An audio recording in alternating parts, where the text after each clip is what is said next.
Bonjour tout le monde, aujourd'hui on se retrouve pour une petite vidéo bien spéciale parce qu'on est tous excités parce que le 3 s'en vient, on a hâte aux annonces.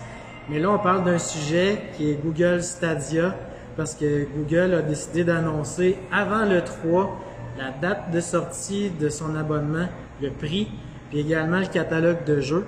Donc on pouvait se demander justement, le mois passé, Google nous disait qu'il ne serait pas du E3. On se disait, voyons pourquoi? Parce qu'il avait déjà annoncé Stadia par le passé.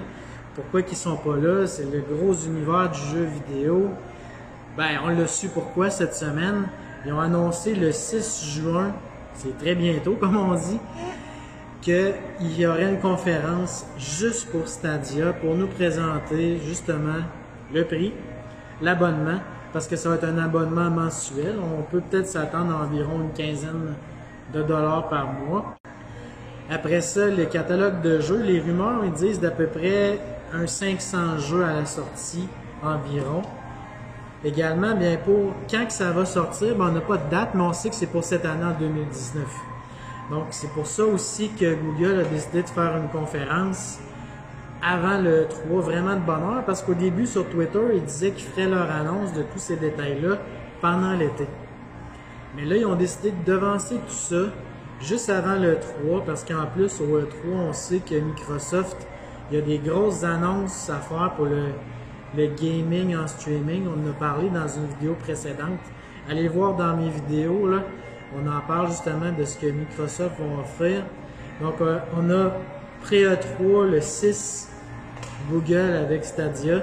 Puis pendant le 3, on va avoir Microsoft, l'offre qu'ils ont. C'est sûr que Microsoft, eux, ça va être via une machine, même si c'est en streaming, tandis que Google, ça va être juste via Internet avec la manette. Donc ça va être vraiment intéressant de voir en quelques jours comparer les deux produits. On pourra faire même une autre vidéo là-dessus la semaine prochaine, là, quand on aura tous les détails en main. Donc c'était juste pour nous mettre de l'eau à la bouche, cette petite vidéo que je fais aujourd'hui, pour que dans le 6, on n'oublie pas Stadia. Moi, ça m'excite au bout, Stadia.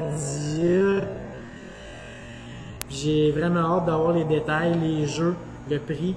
J'ai vraiment un goût d'essayer ce produit-là. Puis mon caméraman lève la main en arrière, je vais lui donner la parole.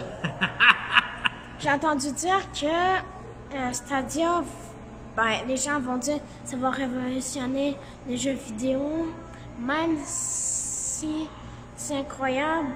Il y a des gens qui disent que ça va pas révolutionner et moi non plus, je trouve pas que ça va pas changer le gaming extraordinaire. Oui, ça va donner des avantages au gaming.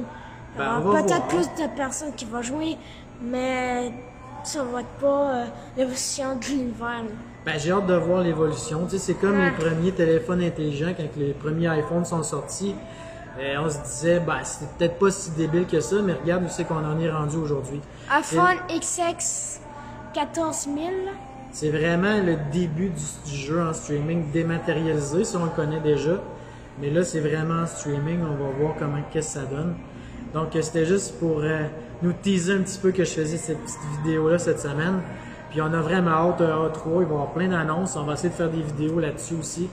Puis, on va se dire à la prochaine. Salut! Ciao!